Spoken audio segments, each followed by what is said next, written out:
Oke, saya akan perlihatkan ke kita semua. Bisa kelihatan? Belum. Bisa kelihatan? Oke. Jadi teman-teman, sampai hari ini, karena ini penelitian 6 hari, itu kita disuguhkan tentunya dengan data, pertanyaan begitu, penelitian potensi Pi Network di Indonesia. Ini juga data awal saya sudah upload di Twitter ya. Jadi penelitian ini sampai tanggal 12 Oktober kemarin, begitu ya. Hari ini udah tanggal 13, berarti ini penelitian sudah dikunci, dan yang berpartisipasi dalam penelitian ini ada 1.321 orang. Oke, apa yang ditemukan dalam penelitian ini, Bapak Ibu sekalian? Yang ditemukan dalam penelitian ini yaitu pertama,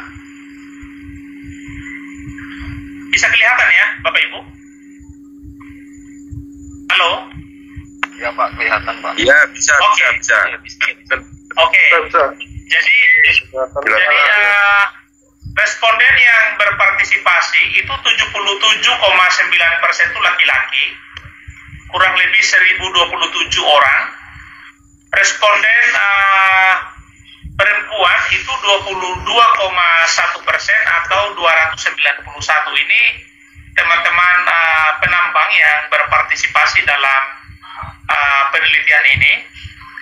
Umur rata-rata teman-teman yang hari ini melakukan penambangan yang juga memang berpartisipasi itu ada di rentang usia 41 sampai 45 tahun, itu 219 responden atau 16,66%. Ada juga di posisi yang sama, itu di usia 36 sampai 40 tahun, itu 16%. Jadi dua usia ini itu mendominasi penambangan Pi Network di Indonesia. Ini representasi se-Indonesia ya. Dan dilanjutkan oleh usia 31 sampai 35 tahun, itu ada 15,1%. Selanjutnya ada usia 46 sampai 50 tahun, ada 14,7%. Atau 193 orang berpartisipasi dalam penelitian ini. Dan ada usia 27 sampai 30 tahun, itu kurang lebih 8,5%. Jadi usia-usia ini itu mendominasi hari ini penambangan Pi Network di Indonesia begitu. Selanjutnya ini menarik karena responden ini itu kan konsentrasinya 69,9% ada di Pulau Jawa. Itu kurang lebih ada 917% yang memberikan suara dalam penelitian ini. Selanjutnya ada di Pulau Sumatera, ada 15,4%. Jadi dua pulau ini, Pulau Jawa dan Sumatera ini menjadi pulau setelah pandemi ini melanda dan akan dimulai dengan babak baru, babak pembangunan ekonomi. Pulau Jawa dan Pulau Sumatera ini akan lahir miliarder baru. Ini penelitian ini data yang tingkat akurasinya kurang lebih 95% begitu ya. Karena masih secara statistik dari 250.000 orang kurang lebih ada 1.000, saya kira ini bisa merepresentasikan, tapi dengan tingkat akurasi 95%. Jadi dapat kita katakan bahwa di Pulau Jawa dan Pulau Sumatera tahun depan, mulai tahun 2022 itu akan lahir miliarder baru begitu ya di Pi Network. Selanjutnya kalau kita lihat di Pulau Jawa dan Pulau Sumatera, di provinsi apa saja itu? Kalau di Pulau Jawa yang paling besar Jawa Barat. Kita berikan aplaus dulu Jawa Barat. Jawa Barat kurang lebih 39,8%. Artinya di Pulau Jawa, di Jawa Barat khususnya akan lahir banyak miliarder dari Pi Network. Kurang lebih 39,8% atau direpresentasikan oleh 525 orang pioners dalam kuesioner ini. Selanjutnya ada 11% di Jawa Timur. Hebat Jawa Timur ini, kurang lebih 11,4% penambang Jawa Timur, ini besar Jawa Timur ini. Selanjutnya ada DKI Jakarta. DKI Jakarta ada 8,4%. Ini Jawa Barat ini tentunya sangat hebat dilihat karena kebijakan pemerintah Provinsi Jawa Barat, maksud saya Jawa Barat, Pak Gubernur Ridwan Kamil dengan membuka keran digitalisasi di Jawa Barat ini sangat luar biasa. Dan mungkin perilaku masyarakat Jawa Barat yang sudah digitalize begitu ya. Jadi anak-anak mudanya di sana sangat luar biasa di rentang usia yang tadi sudah kita lihat bersama itu. Oke, itu di di Jawa Timur, Jawa Barat, dan kita lihat selanjutnya Sumatera Selatan. Jadi di Pulau Sumatera itu dan ada di Sumatera Selatan itu 5,4%. Ini Sumatera Selatan menjadi kandidat keempat setelah Jawa Barat, Jawa Timur dan DKI. Dan di luar Pulau Jawa ada Sumatera Selatan yang betul-betul akan menjadi pemimpin di Pulau Sumatera.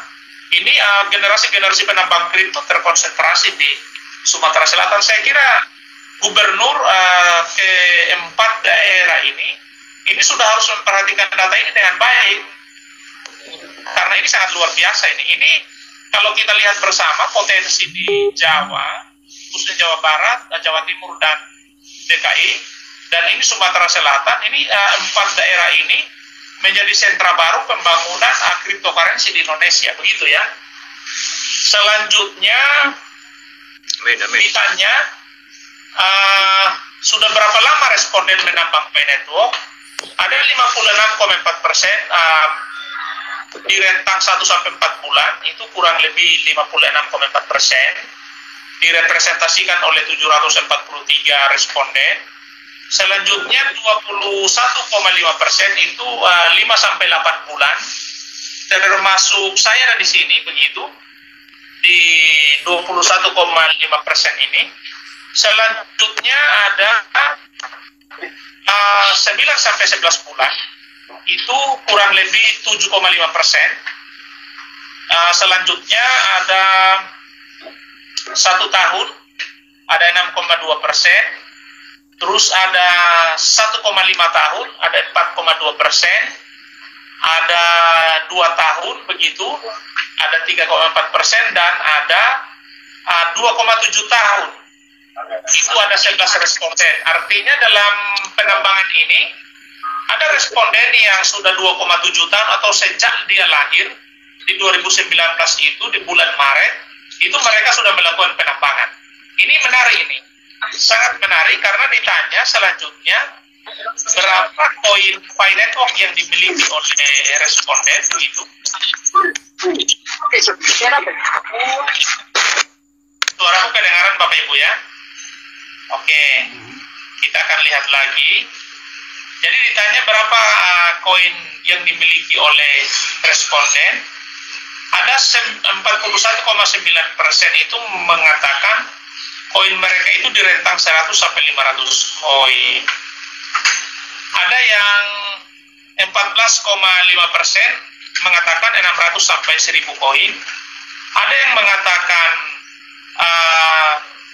1.001 sampai 1.500 koin, itu ada 10,8% responden. Ada yang kurang dari 50 koin ada. Ini teman-teman yang baru masuk, persentase juga cukup besar, ada 7,2%. Terus ada yang koinnya 1.500 sampai dengan 2.000 koin, itu ada 6,5%.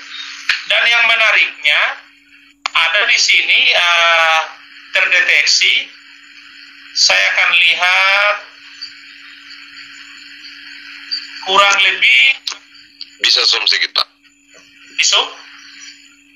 Ya, zoom sedikit. Nah, Oke. ya, kelihatan ya? Oke Pak, oke Pak. Oke. Ya, sebentar saya naikkan dikit. Nah, Oke. ada yang ini, sebentar. Ada yang 30.000 koin, itu kurang lebih 0,3%.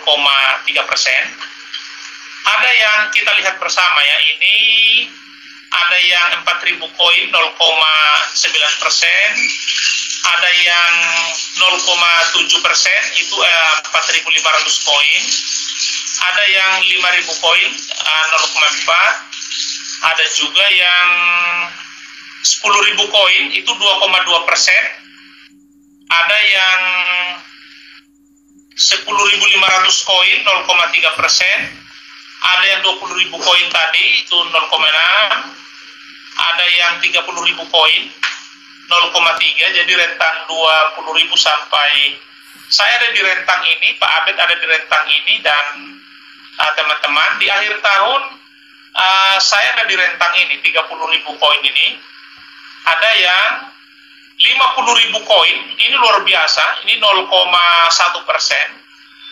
Coba kita lihat lagi, kita sisir yang 100.000 koin, ada nggak ini? Yang 90, 80, oh ternyata ada. Ini yang 80.000 koin juga ada, jadi di rentang 70.000 sampai 80.000 ada. Ini kurang lebih berapa persen? Ini 0,2%. Inilah yang tertinggi hari ini. Ada dua orang responden yang koinnya di atas 70.000, di rentang 70.000 sampai 80.000 koin. Tentunya responden ini yang sudah menambang sejak tahun 2019, begitu ya. Ini data yang sangat real, sangat akurat data ini. Kelihatan ya, ini kelihatan. Jenis pekerja responden saat ini dari 1.316 responden yang berpartisipasi dalam penelitian ini, itu 29,9% itu karyawan swasta. Ini sangat luar biasa. 23% lainnya ini tentunya dalam dalam pembagian ini profesi yang tidak termaktub dalam dalam daftar yang disebutkan di atas. Terus 13% ini ibu rumah tangga. Jadi kita harus berikan apresiasi khusus untuk ibu-ibu rumah tangga. Saya berpikir di tahun 2022 akan banyak miliarder yang lahir dari ibu rumah tangga. Kita berikan selamat lah untuk ini kan. Itu 13,8%. Ada UMKM, ada pedagang itu 9,9%. Ada juga yang sama ini ojek online. Itu teman-teman ojol ada 3,1%. Terus ada mahasiswa 3,1% juga sama. Dan pelajar, ini anak-anak yang di bawah usia tentunya, itu 2,6%. Ini satu potensi yang sangat luar biasa. Jadi dengan sebaran ini, kita lihat juga, ini teman-teman Polri yang berpartisipasi 0,2%, dan saya kira belum semua mengisi karena ada satu tempat di Jawa Timur, kurang lebih di daerah Jawa Timur ya, Madiun kalau saya tidak salah, itu teman-teman Polri itu hampir satu asrama itu, hampir satu lokasi asrama itu menambang teman-teman Polri itu. Nanti kita bisa cross check lagi data ini, tapi memang yang berpartisipasi di sini 2 orang saja, 2 responden, dan ada pegawai BUMN kurang lebih 0,7%. Jadi kita berikan apresiasi penuh untuk teman-teman yang profesinya karyawan swasta ini akan sangat luar biasa. Ini data ini sangat merepresentasikan jenis pekerjaan para pioners. Nah, apa harapan teman-teman pioners di Pi Network ini? 76,3% itu memberikan alasan untuk memperbaiki ekonomi keluarga. Itu kurang lebih ada 1.006. atau 76,3 dan 8,1 untuk modal investasi. Ini sesuatu yang luar biasa. Dua data ini ditonjolkan. 5,8% tabungan hari tua. Untuk 4,6% ini membeli rumah. Tentunya program Kaido akan ada di sini nanti. Terus untuk membayar hutang ada 3,3%, yang ada utang di Bank BRI, di bank-bank lain. Ini ada 3,3% menjawab ini. Dan untuk mencari uang tentunya ada 1,9%. Teman-teman, itu yang bisa disampaikan kepada teman-teman sekalian. Ini hasil penelitian kita yang teman-teman isi. Dan tentunya ini akan menjadi materi juga, akan dipaparkan dalam kegiatan National Convention Indonesia Pi Network Indonesia Community di Jakarta yang akan dilakukan di di Hotel Oasis Amir begitu. Jadi ini data ini nanti akan diolah